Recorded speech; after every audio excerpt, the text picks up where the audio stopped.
Good afternoon, and welcome to the latest edition of the Christian Recorder Dialogues. I am your host, Chuck Hobbs, and I have the distinct pleasure this afternoon of having two outstanding men who will talk to you a little bit about the political process here in 2020. The first guest that I will introduce needs no real introduction.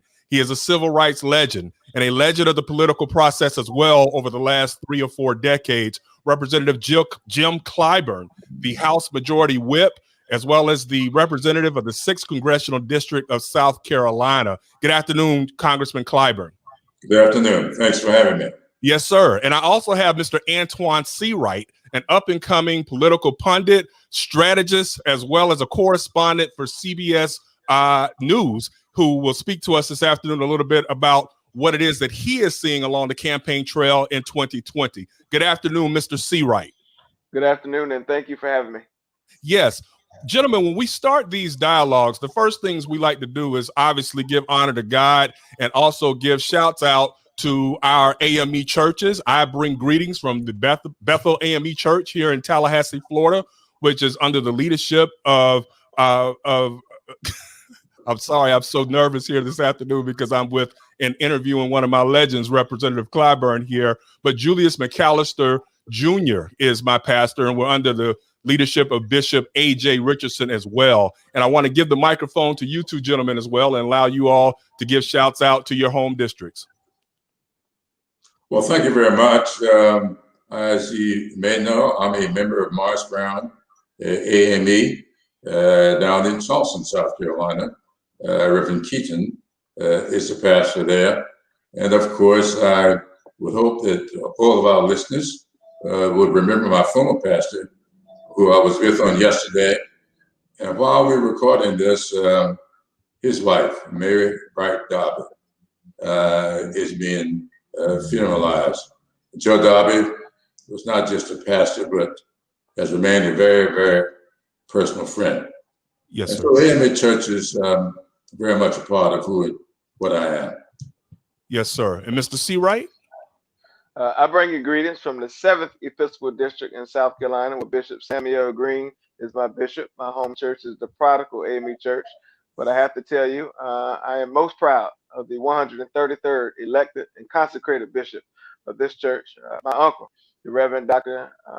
Harry L. Seawright, and my aunt, supervisor, Sharita Moon Seawright. And I say that with 5 generations of AME blood pumping through my body. So the AME Church has always been my North Star, and I'm just so thankful that the AME Church decided to choose us, and we decided to choose the AME Church. Thank you, Mr. Seawright. Congressman Clyburn, I want to start with you this afternoon. Last month, we buried another legend, Representative John Lewis. He was a friend of yours dating back a number of decades. You met during the civil rights movement. You served together over the last several decades and actually were able to serve during the rise of the Black Lives Matter movement. Can you talk to my listeners a little bit about what it's like, number one, having been a student working in the civil rights movement, and then now being a congressperson working in where the Black Lives Matter movement has become of such great prominence here over the last 5 or 6 years? Can you talk to us a little bit about that? Well, thank you. John Lewis was a very, very good friend. John and I first met in October 1960. We were both 20-year-olds, active on our campuses at the time, and we were meeting in Atlanta on the campus of Morehouse College, which was the second meeting of the Student Nonviolent Coordinating Committee. First meeting having taken place up in Raleigh, North Carolina, in the spring of 1960. It was also the same weekend in October that I met Martin Luther King Jr. And John and I both had bought in to nonviolence as a tactic. And of course, it remained one with me, but not with John. John internalized nonviolence, much, much more than a tactic.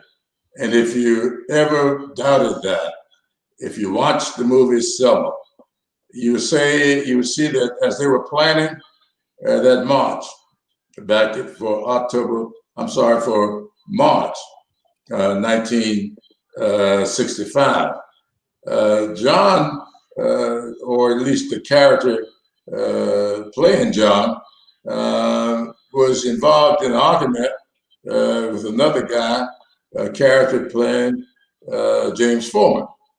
James Foreman was my closest friend back then, and he was a little more, let's say, hesitant about nonviolence.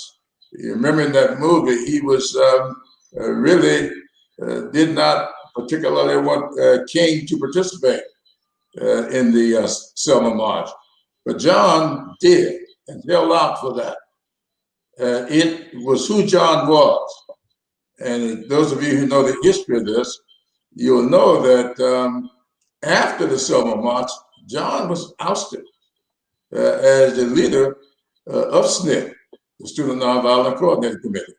But John still did not give up on nonviolence. He took that in all of his public service on the Atlanta City Council and then on up to Congress, where he went in 1986. I got to Congress in 1992. But John and I had this friendship throughout all of that time, starting, as I said, in 1960. I chaired Charleston, South Carolina's voter education project. At the time, John was the director of the Southern Regional Voter Education Project. So throughout all of that time, we remained friends. So we get to Congress together. He helped me in all of my leadership positions in the Congress.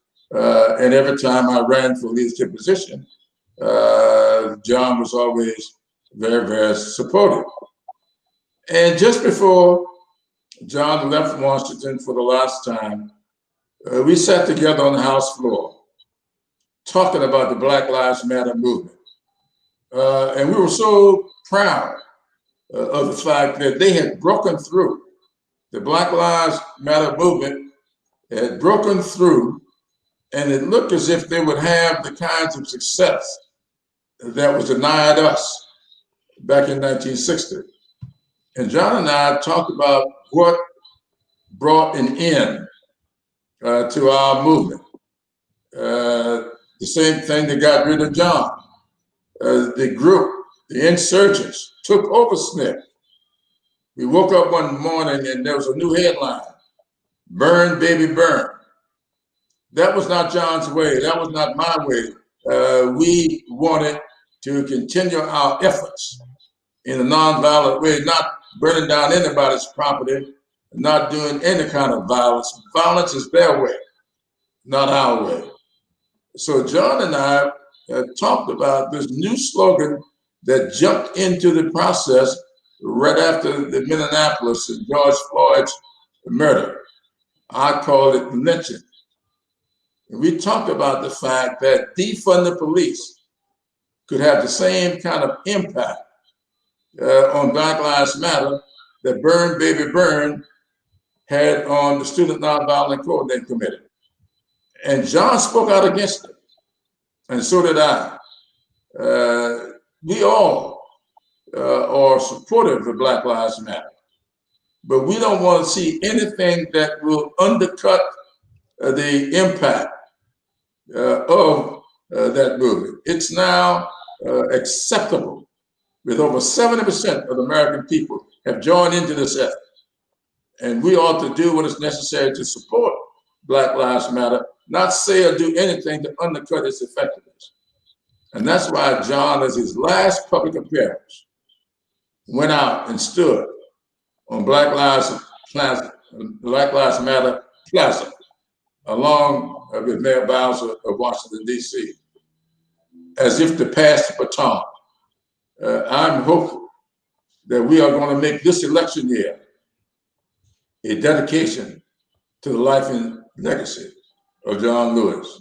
I'm hopeful that everybody will make October election month and November 3rd election day. Thank you, Congressman Clyburn. Mr. Seawright, I want to throw a follow-up to that to you. In regards to the Black Lives Matter movement, you remember that 4 years ago, when Hillary Clinton was running against Donald Trump, the Black Lives Matter movement was in full steam, but was not nearly as prominent at the 2016 Democratic National Convention or in the conversation as we headed into that fall. Now, the social justice summer, after the death of George Floyd, and as we're still waiting for justice with Breonna Taylor's case, Ahmaud Arbery's case, so many other cases across the United States of America, what are your thoughts as a younger male, younger than I, as well as Representative Clyburn here? What are some of your thoughts with regards to how the Black Lives Matter movement has gained more prominence? And number two, are you frustrated yourself that many of the battles that Representative Clyburn, as well as Representative Lewis, and so many of the civil rights legends fought in the 1950s and 60s, we are still fighting many of those battles this very day? Well, first of all, I think that the times had to catch up to where the movement was, and we've seen that play out. The American experiment has been built around great big events helping to push great big change. We saw that going back to the civil rights movement.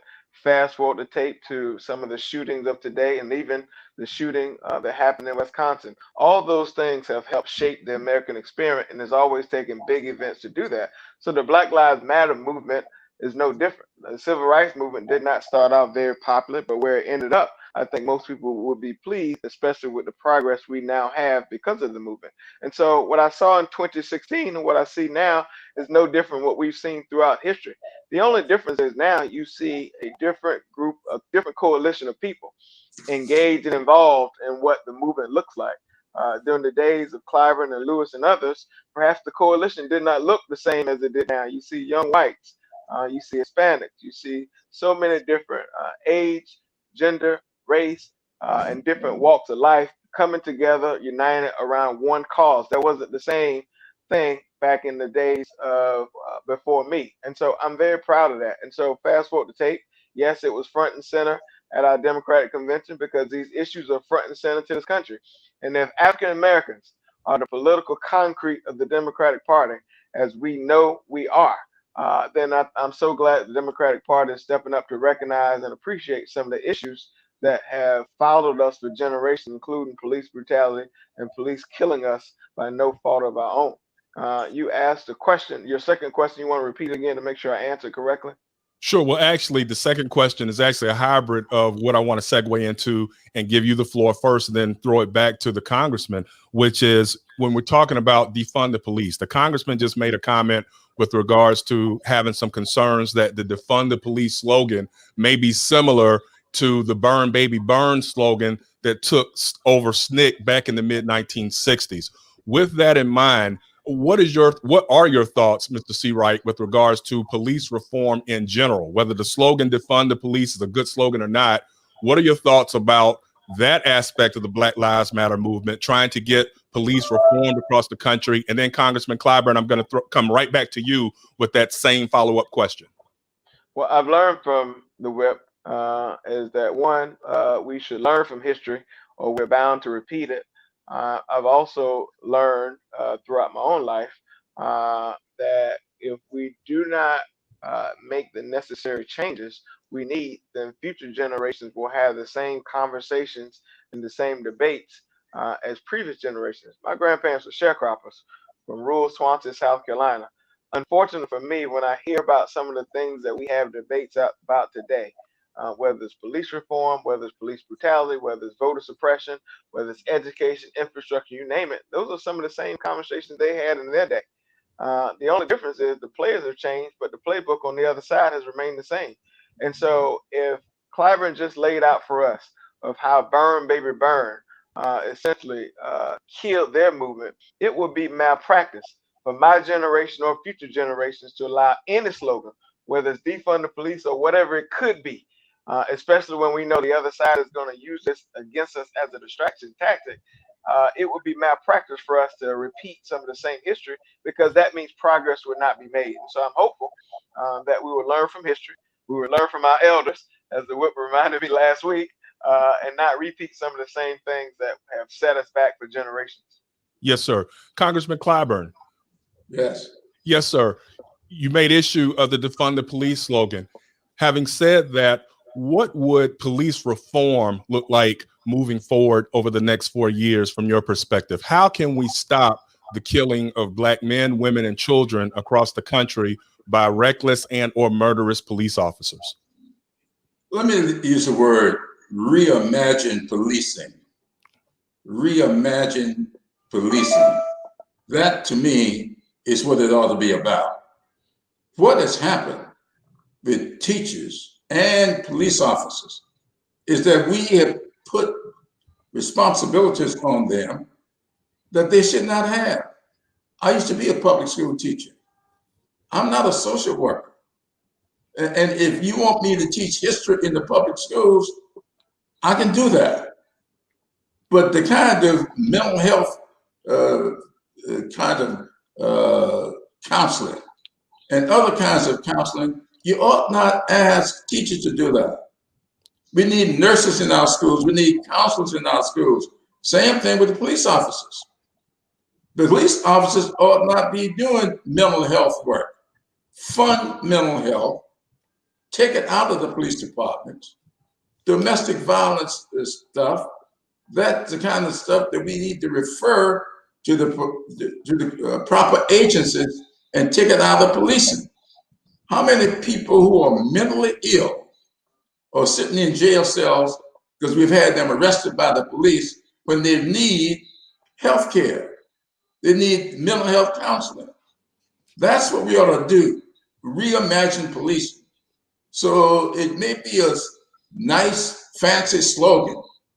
And someone said to me when I said, well, you know, that's not what we mean. You don't mean defund the police. I said, well, say what you mean. Because you have to mean what you say. And so if you got to explain it, you've lost the argument. So let's not do that. Let's go with what we know to be necessary to keep everybody engaged in this process. As Antjuan just said, George Santayana, I don't want him to give me credit for that, but I don't mind it. It came from George Santayana, who wrote, if we fail to learn the lessons of history, we're bound to repeat them. I wish back in the 1960s, we had some lessons that we could have learned from. Maybe we would not have made that mistake that we made back in 1960s. No, I don't think the blame is on us or John. We fell victim to an insurrection. Same thing here.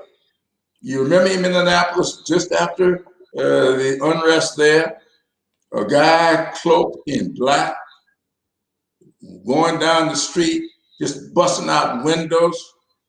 They were suspicious. I talked to the Attorney General, who happens to be a former colleague. They were suspicious about that. We had that same experience here in Columbia, South Carolina. Mayor Steve Benjamin and I talked about it. So there were some things going on. He said, you know, that was a peaceful demonstration we had. All of this violence happened after our demonstration was over.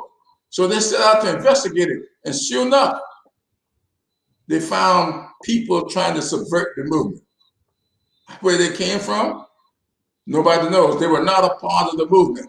They came in and subverted. Out in Minneapolis, they found out the guy dressed in black was a white guy, a white supremacist that went out and camouflaged himself, trying to undercut the movement. We know now on voting. I wish the church, all churches, will get that report that just came out. It's not a Democratic report. The majority of the people who signed off on that report, I think, was 8 Republicans and 7 Democrats. And they are saying they've got all the proof that the Russians permeated our elections 4 years ago and are now doing the same thing today.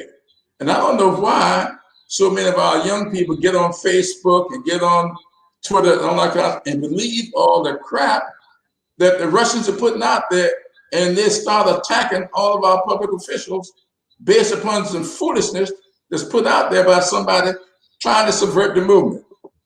They're doing the same thing with the elections this year. So that's what Antjuan is talking about. Learn the lessons of history. We ought not repeat the same mistakes this year that we repeated 4 years ago. And I know this is the church, and I might not always say this, but I'm going to say it. When 13% of African American men said they voted for Donald Trump because of the kind of stuff they saw out on social media, I think they now know what we got for it. Yes, sir.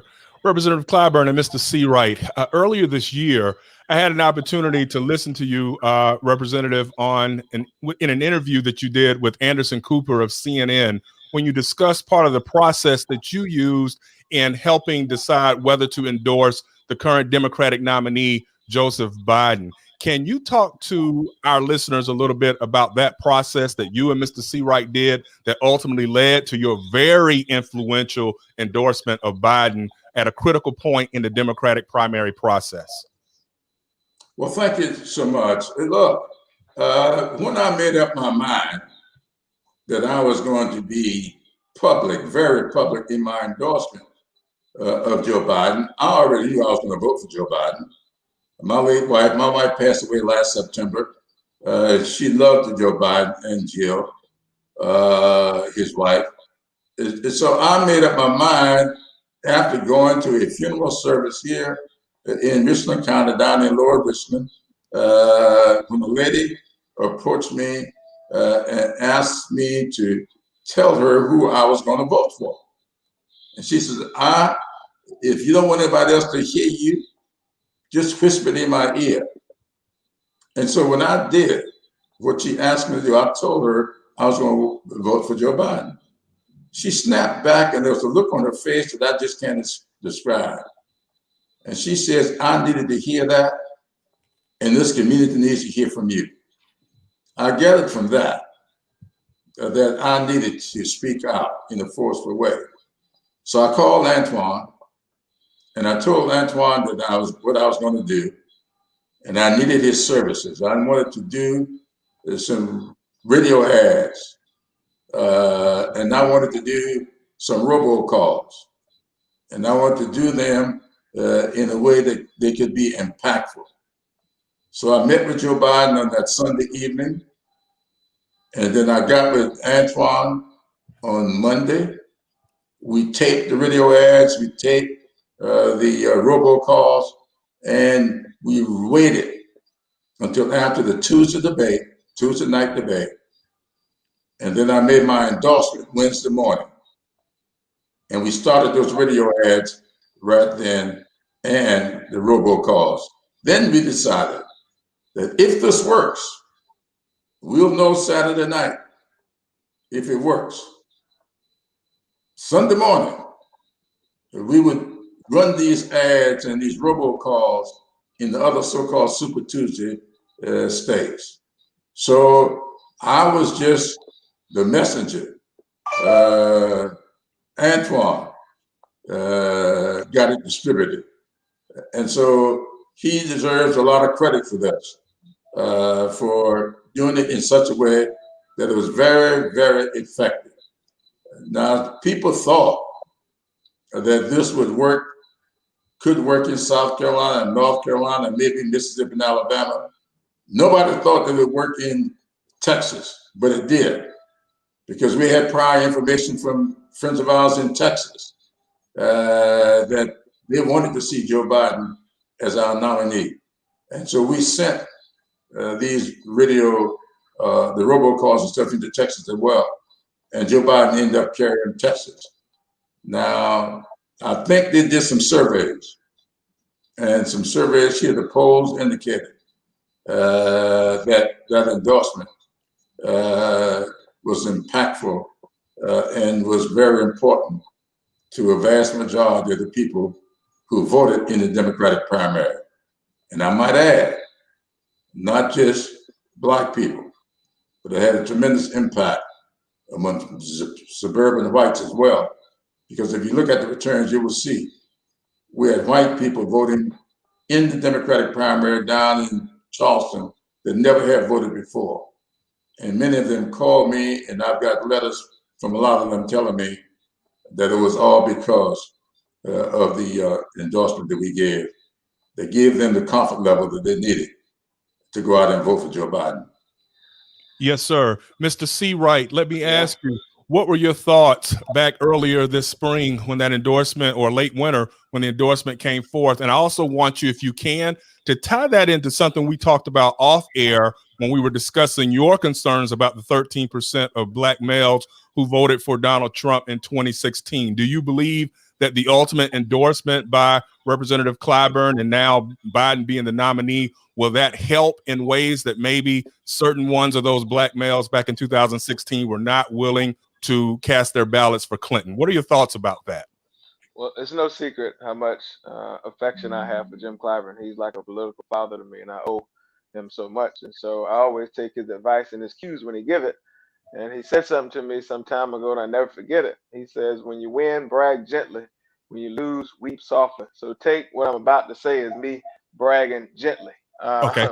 But I oftentimes refer to Jim Clyburn, not just as the highest ranking African-American member of the U.S. Congress, but I say this with all due respect to Barack Obama. He is by far the most consequential elected official in my political lifetime.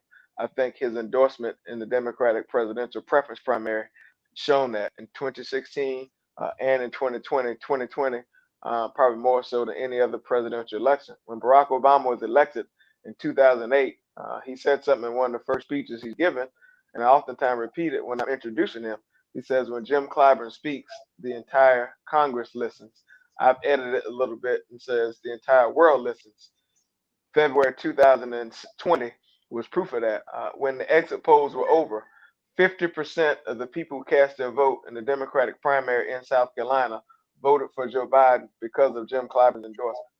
That shows you not only the network, but the net worth he has in South Carolina. But when you fast forward the tape, and if you look at all the exits and Super Tuesday states and even some post Super Tuesday states, it was because of the impact of South Carolina. When Joe Biden came to South Carolina, I said from the very beginning, I said the road to heaven and the White House runs through South Carolina, and whoever wins South Carolina was going to be our Democratic nominee because of demographics. And when Clyburn weighed in, it just put a period at the end of the sentence. And so when you look at the exit polls and when you look at the results, you saw African American voters vote like they never been voted before for Joe Biden, but you also saw progressives and moderates and people who did not look like us vote, all because of what happened in South Carolina by way of Jim Clyburn. So I was proud to be a part of that. And I said to a reporter earlier today about last week when Biden gave his nomination speech, accepted the nomination, I said, we made history because Jim Clyburn decided to help rewrite history. Kamala Harris would not be the first Black woman with Indian descent on the ticket if it wasn't for what Jim Clyburn did in South Carolina. And Joe Biden likely would have not been the nominee if it wasn't for what Jim Clyburn did in South Carolina. So because he decided to be a part of history, we were able to rewrite history, and I'm thankful for that. Do I think his endorsement still has impact? Absolutely. I oftentimes say on Twitter when I'm playing around, I said the country is still feeling the Clyburn. I think it's going to penetrate not just with African American men, the 13% that perhaps did not vote the way they should in 2016, but I think it's going to trickle down to younger voters because people see what it means to have someone who represents their interests. And I do think because Jim Clyburn did what he did in South Carolina, and because Joe Biden put Kamala Harris on the ticket, that gives Black women, the most powerful constituency in the generation, even more reason to be engaged and involved in this election. And I also think that because she's on the ticket, that's also going to help African American men. When you see Kamala Harris on that ballot, you see your mother, you see your sister, you see your aunt, your grandmother, and so many other people when you see a strong Black woman. So I think what he did in February is going to have impact on what the country does in November. Gentlemen, speaking of Kamala Harris, the senator from California who last week accepted the nomination to serve potentially as Joe Biden's vice president, Representative Clyburn, earlier this summer, you had some comments with regards to, while it was important to potentially have a black woman as vice president, you also pointed out how it was equally important, if not more so, than to potentially have a black woman serve as attorney general and or on the United States Supreme Court. Can you discuss that for our listeners as well this afternoon, sir? Well, thank you. As you know, we are losing court decisions 5-4. And there's a big effort on the other side to have us lose 6-3. They are chomping at the bit to get another appointment to the Supreme Court to make sure that we don't have any close decisions. Because every now and then, that 5-4 goes the other way. Justice Roberts ruled with our efforts when it came to Obamacare. And there are a lot of people got upset with him because they thought that being a conservative, he should have ruled that fifth vote should have gone against Obamacare. So now they're trying to get another appointment to the Supreme Court. They're making it very clear. They're trying to turn the clock back. So I said to Joe Biden on that night that I talked with him, that Sunday night that we were discussing, he'd already said that he was going to put a woman on the ticket. And I told him that was a great move on his part. But I also said to him, I'll tell you what I'd like to see. I'd like to see your first appointment to the Supreme Court be a black woman. We've had 4 women on the Supreme Court. Not a black woman yet. Why not? I think there are a lot of black women highly qualified to sit on the Supreme Court. And so I really believe very strongly that the next appointment to the Supreme Court should be a black woman, and a black woman of the Thurgood Marshall persuasion, not a black woman of the current black women of the Supreme Court's persuasion. Someone who sees progressivity in the law, someone who believes that the Constitution is a living document that ought to live in the times within which it's being applied, not in the 1800s, as seemed to be the case with the current African-American member of the Supreme Court. Mr. Seawright, what are your thoughts? Well, when you hear those of us who talk about this election saying it's the most consequential election of our lifetime, it's all because, not just because it's Trump versus Biden or Democrat versus Republican, it's because of what will happen at the upper courts and the lower courts. Donald Trump has appointed over 250 judges to the bench that will be there for a lifetime. Conservative young white judges in their late 30s and 40s who will be there for the next 30 or 40 years. That's 2 or 3 generations. Only imagine what would happen if he gets to appoint another Supreme Court justice or more justices to the lower courts. Those things will impact generations of people in this country. And when you talk about consequential elections, think about consequential decisions that will be made by the upper and the lower courts. A week after the election, the upper courts will rule on the Affordable Care Act. Can you imagine what that would do? That would cut through the fabric of our community if the ruling does not play out in the favor like most of us need it to. Can you imagine some of the decisions that are being made at some of these courts now with these Trump appointed judges? Imagine what that would look like 30 or 40 years from now. Donald Trump would not appoint anyone who does not think or have the position of Donald Trump in mind. And so I think when we talk about this election, we say it's the most important of our lifetime, or it's the most consequential. That is exactly what we mean. But I'll remind people that you cannot govern if you do not win, and losers do not legislate. And so unless we show up for this election in ways that we've never showed up before, even more so than we did for Barack Obama, Donald Trump and the Republican Party will control the temperature and tone of the politics of this country for the next 10 years, but the judicial circuit for the next 30 or 40 years. And it's so important. So when you talk about the 13% of black men who showed up, we have not just an urgency, but it is an emergency situation for black men to show up. We cannot repeat the sins of 2016. If we do, we're going to get 4 more years of Donald Trump. We're going to get 6 more years of Mitch McConnell. and we're going to get decisions that will literally send us full steam backwards, back to a time and place that I'm not sure that even my grandparents, if they were alive, would have ever wanted my generation to experience. Indeed. Now, gentlemen, both of you have brought up the Affordable Care Act and the impact that another 4 years of having potentially Donald Trump and or a Republican Senate could have on trying to repeal that. You often hear Republicans talking about repeal and replace, and we know that over the last decade, they have done their level best to repeal while very often having few to no real suggestions on how to replace it. With that in mind, none of us realized when 2020 came around that the COVID-19 pandemic was about to descend upon the United States of America. We are well over 5 million people infected. We are over 170,000 people who have lost their lives this year to COVID-19. And yet, to my astonishment, we see that this has become a political football, so to speak, where you have Democrats across the country who have embraced the concept of social distancing and mask wearing, whereas Republicans, particularly down here in my native Deep South, who have all but mocked, following the example of Donald Trump, the number one, the existence of the disease for months on end. And then once they realized that the disease was real and having a more disproportionate impact on Black people, they wanted to reopen our states and be back open for business. With that in mind, can the two of you talk a little bit about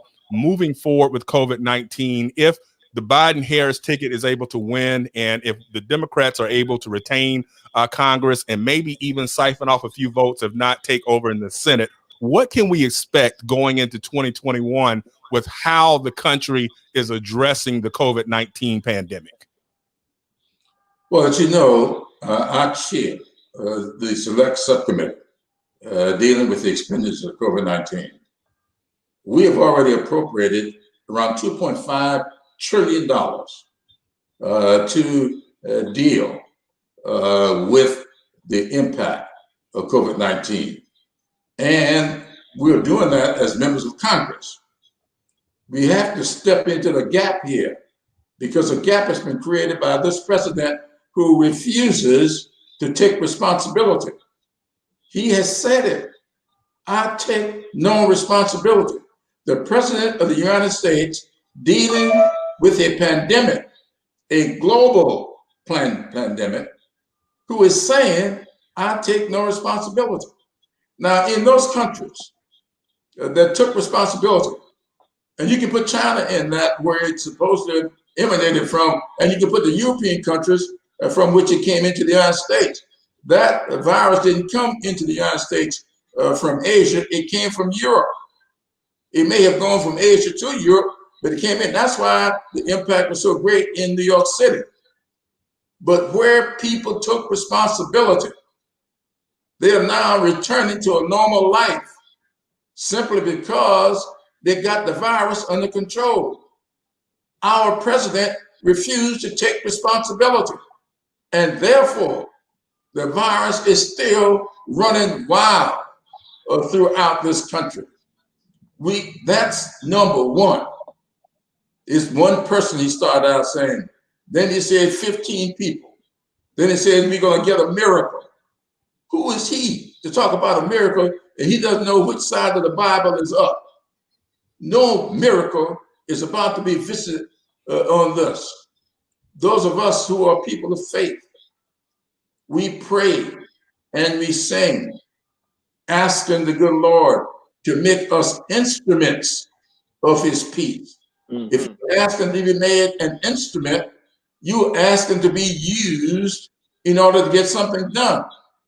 My dad, the fundamentalist minister, used to say all the time, son, pray for good health and strength.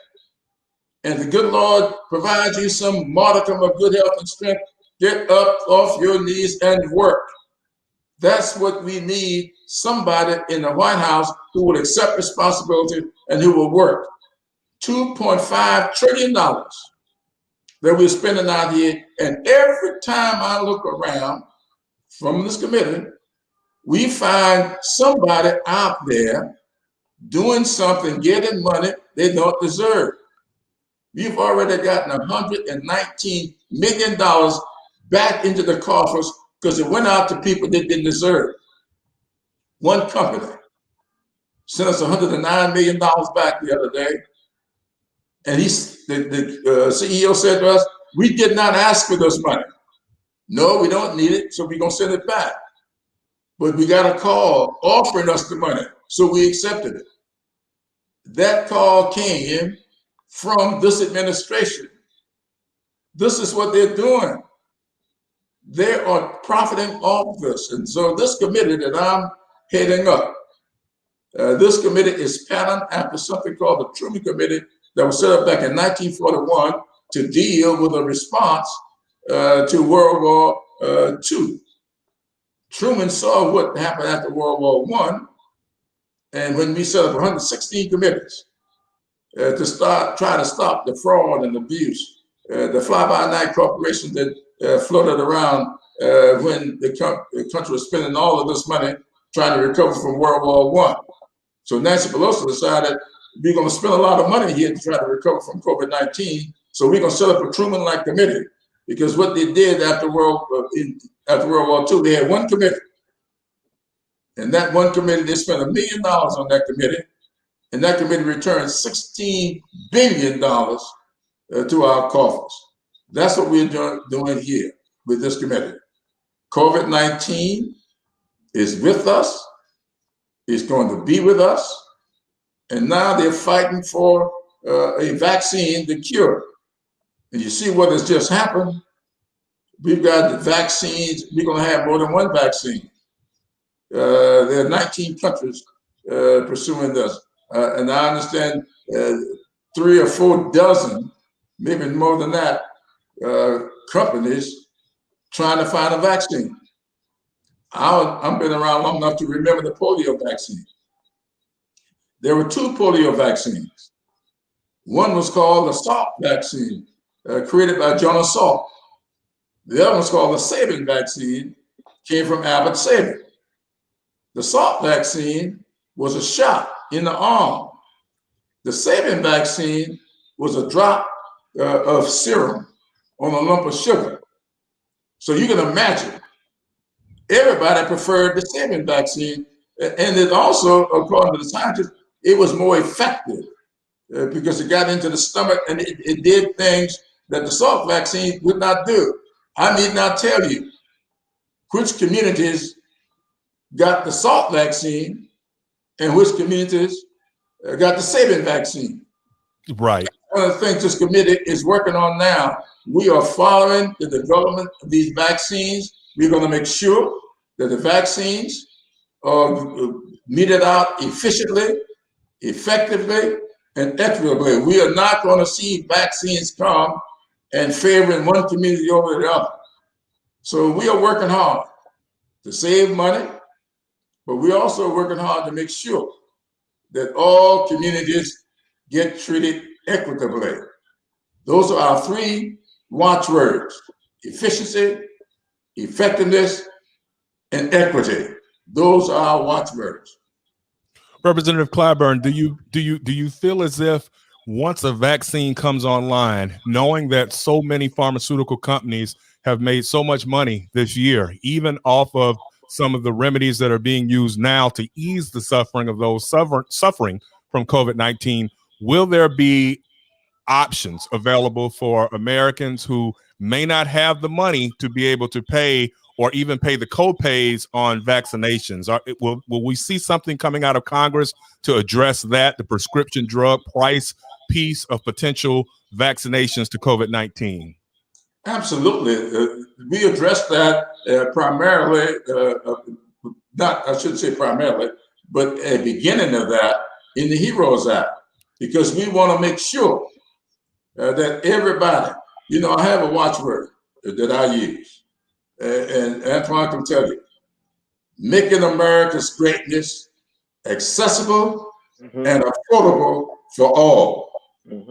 Not just justice and liberty for all, but making America's greatness accessible and affordable for all. So when this vaccine comes, we are going to be working to make it not just accessible, but affordable as well. So there's no need to have it if you can't afford it. Yes, sir. And there's no need to be able to afford it if you don't have access to it. So that's the balance that we are going to be fighting for in this. Yes, sir. Antjuan, I want to direct the next question to you because it's something that we talked about off air. And for the few minutes that I still have with you, concerns about voter suppression heading into the fall stretch. You know, in my blogs as well as on my social media pages, I have been hammering home that for the first time since 1992, that was the first election I was able to vote in when I was a junior at Morehouse College. I usually vote on election day because I like the pomp and circumstance and just the whole aura of doing it on that Tuesday. But this year in the Florida primary, I voted early, and I'm intending to vote early again this fall because I am concerned being here in Florida where we seem to never be able to get elections right ever since Bush v. Gore in 2000. I would like to make sure that my vote is counted. And now we see all sorts of things happening, new forms of voter suppression. Now it's the Postal Service is being attacked. Can you talk to our viewers and listeners a little bit about some of the things that you and Representative Clyburn are doing to address voter suppression efforts across the United States? Well, let's just walk back through history for a second. After the historic 2008 election, there were voter suppression laws implemented and starting in 2009. Particularly, they started in the South called voter ID laws all across the South, saying you had to have an ID issued by the government in order to cast your vote. We all know the impact who that impacted the most. It was consequential constituencies, primarily black and brown, elderly, and the young voters, the coalition of voters that elected Barack Obama. So we saw that. Fast forward to tape, the Supreme Court decision, I think it was in 2013, where they gutted the Voting Rights Act. Because of that, Republicans were freely able to purge voting rolls, close precincts in predominantly African American communities, rearrange them, implement voting suppression laws all across this country, eliminate early voting sites, and so forth. So the Republican Party, the party of voter suppression, are just up to the old tricks. I laugh to myself all the time about some of the conversations I used to have with my grandparents before they transitioned from labor to reward. And just because we're not having to count how many marbles are in the jar, recite the Constitution, or how many bubbles you can get from a piece of bubble gum, do not mean the tactics of voter suppression of today are not the same as yesterday. We now have poll taxes in Florida where you live. They have purging of the rolls in Georgia and Wisconsin and some other places, closing of precincts, lines around the corners, machines not working, predominantly in black precincts. In North Carolina, a race that I worked in that Mr. Clyburn helped in, it was the largest case of election fraud in modern day history, where the Republicans, the white Republicans, went to predominantly black neighborhoods, took their ballots, knocked on the door, took their ballots, did not turn them in, threw them away, forged signatures, filled out the ballots. And as a result, Dan McCready lost the election in 2018 when we theoretically could have won. And so there's no different. All those things matter. The difference between then and now is we're in the middle of a pandemic. We're in two pandemics. We're in a racism pandemic and a health pandemic with COVID-19. But that's another story for another day. We're in the middle of a pandemic. So that means when black people have to show up to vote, knowing we are disproportionately impacted by this virus, that means we're putting our life on the line to show up and vote. That's why you see Republicans getting so angry and frustrated about vote by mail, because they know if we have more reasons or more ways to participate, they stand a strong chance of losing. So I say that to say, while they sabotage the postal system, while they try to pour cold water on this idea of voting by mail, while the Russians continue to interfere in our elections, while they continue to purge voter rolls, close down precincts, eliminate early voting sites, move precincts, not have good equipment, we still have to win an election. We still have to show up. That's why you heard Clyburn say yesterday on MSNBC, we're making October election month. That's why you see Democrats vote on Saturday with his leadership of getting the votes done to fund the U.S. postal system. That's why you see us raising the alarm bells about election interference and what that means, because when we show up, people who look like us, we win. If they can stop that, we will not win. And we know the impact of that. And so we have to take this election serious. And for people who may not look like us, who may be trying to sabotage our vote, who may be paying attention to this particular piece of commentary, keep in mind, this ain't the first time black people have put their life on the line to vote. We did it before, and I am quite certain, because this election is so important, we'll do it again. But we have to remember they're doing everything we can to take away our vote because they know the power in our vote. Yes, sir. Representative Clyburn, 55 years after Lyndon Johnson signed the Voting Rights Act, here we are still dealing with shenanigans, particularly in the Deep South with regards to voting. What are your thoughts about that, sir? My thoughts about that are very simple. The reason we're dealing with those shenanigans 55 years later is because, what was it, 7 years ago? Yep. The Supreme Court gutted the 65 Voting Rights Act, gave it a 5-4 decision.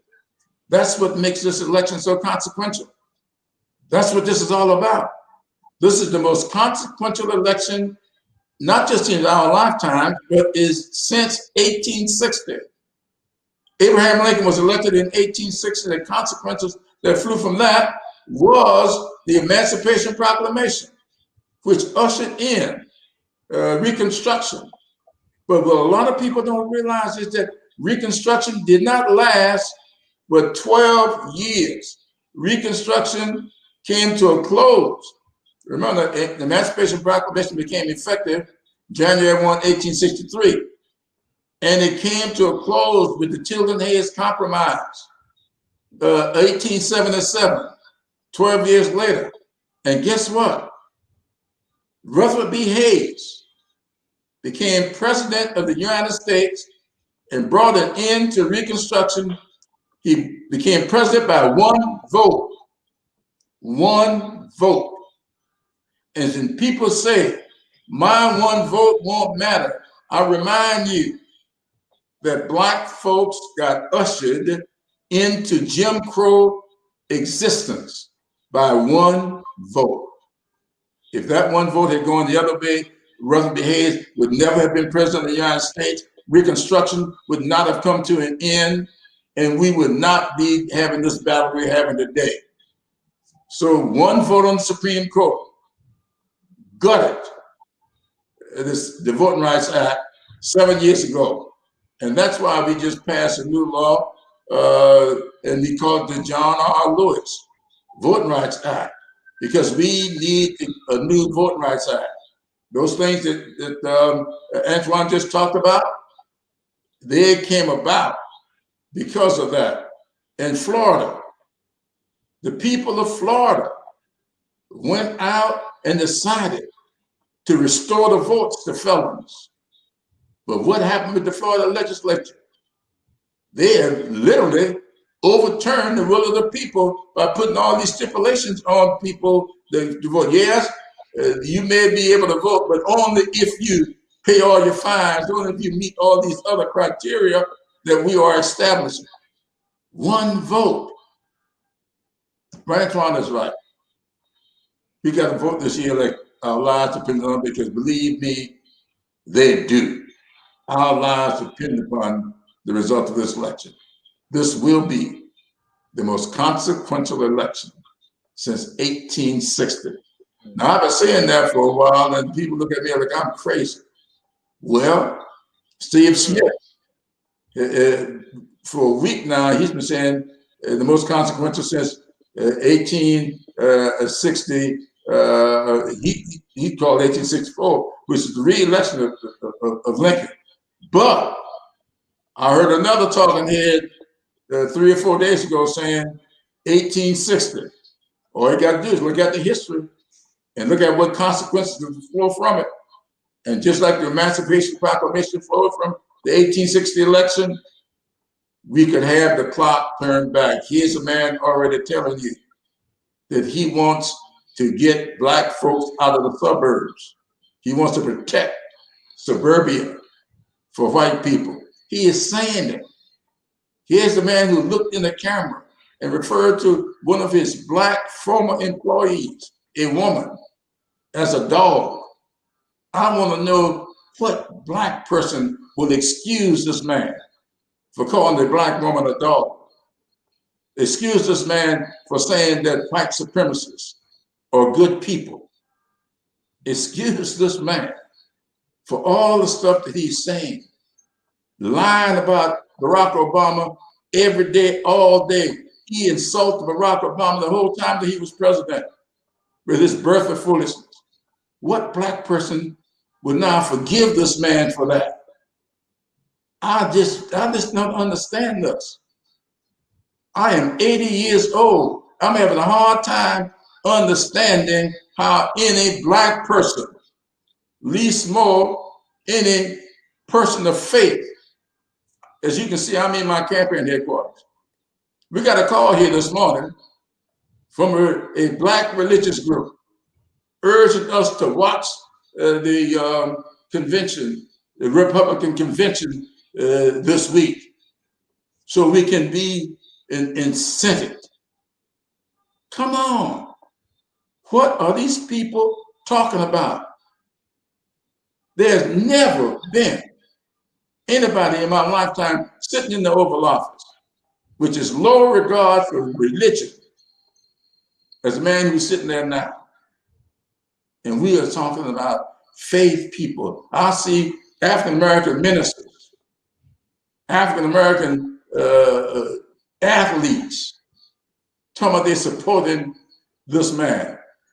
Something is wrong. Something must be in the water. Something is real bad wrong.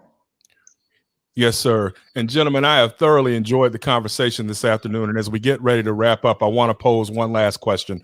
One of the things I noticed last week while watching the DNC, and I do intend to watch the RNC this week so that I can speak and write about it to my readers and followers as intelligently as I can. But I noted the diversity that was highlighted last week during the DNC. And I also have looked at the list of speakers that will have prominent keynote speeches this week at the RNC, and there's a distinct difference between the two, as well as there's a distinct difference between the Democratic platform and the Republican platform. What I would like to ask each of you as you wrap up, and I'm going to go with you first, Mr. Seawright, then I want to give the Honorable Jim Clyburn the last word. What is it that you would say to everyone who's listening and or watching today in regards to what they need to do marching orders wise as we head forward to October and into November the 3rd? Well, if you look at our convention, you look at our ticket, if you look at their ticket, and if you look at their lineup of speakers, and if you can stomach watching their convention, good luck, you will see two different Americas. In fact, I think this week you will see that other America that Dr. King mentioned in one of his last speeches. We don't have to look far to see the truth. And I think sometimes we make this thing so complicated. This party that I'm so proud to work in looks like America, the current America. And I think we're embracing what the future of this country looks like. And I think that's so important. But I'll say this about this election, and I'll turn it over to the leader to close us out. I really do mean this is the most important election of our lifetime. And at every time we've done well as Democrats, it's because black people showed up and because we had a good candidate, but also because the church played a tremendous role in helping us get out the vote. And I know we're on the AME platform. I am AME to my core. 5 generations. My grandmother's grandfather, Reverend Moses Butler, built one of the first AME churches I know of in South Carolina, burned to the ground by people who did not look like him, rebuilt, named after him now, right down the street from South Carolina State University, where the whip graduated, called the Butler Chapel AME Church. So I'm AME to my blood. So I know we have always been involved at the tip top when it comes to helping develop and shape history. This election cannot be different. When I was sent down to Alabama by Clyburn and others to help with Doug Jones, it was my uncle's involvement and AME Church involvement to help us save this country. We have a tremendous opportunity to do the same thing in a bigger way in 2020, and we have to step up to the plate. Adopting the precinct, I hope Clyburn talks about it in his closing remarks, because the AME Church has to do it.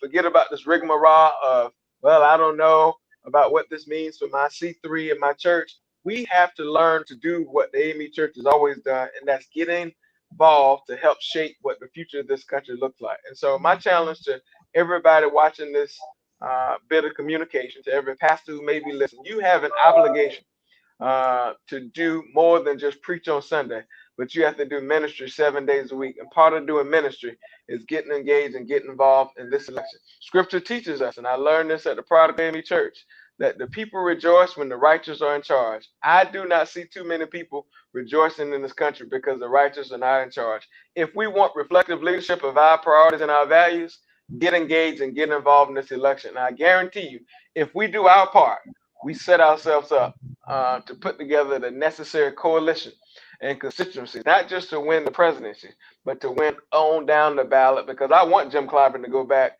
as the whip or even something greater in the next Congress. I want Jamie Harrison to be in the majority when he goes to the U.S. Senate.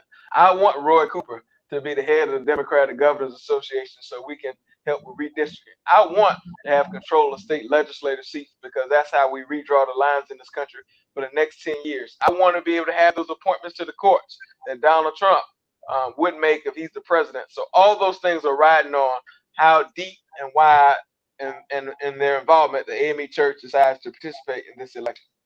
Indeed, Mr. Seawright. Representative Clyburn, you have the last word, sir. Well, thank you very much. And thank you so much, Antjuan, for setting up my closing statements. And it's all about adopt the precinct. Mm-hmm. My father, as I said, was a fundamentalist minister. He kept 3 books in his pulpit. One was the Bible, one was the hymnal, and the other one was a little book that he put together. And that book contained all the registered voters in the precinct that we lived in. And he made sure to contact every one of those registered voters in the run-up to every election. Those 3 books were important to him.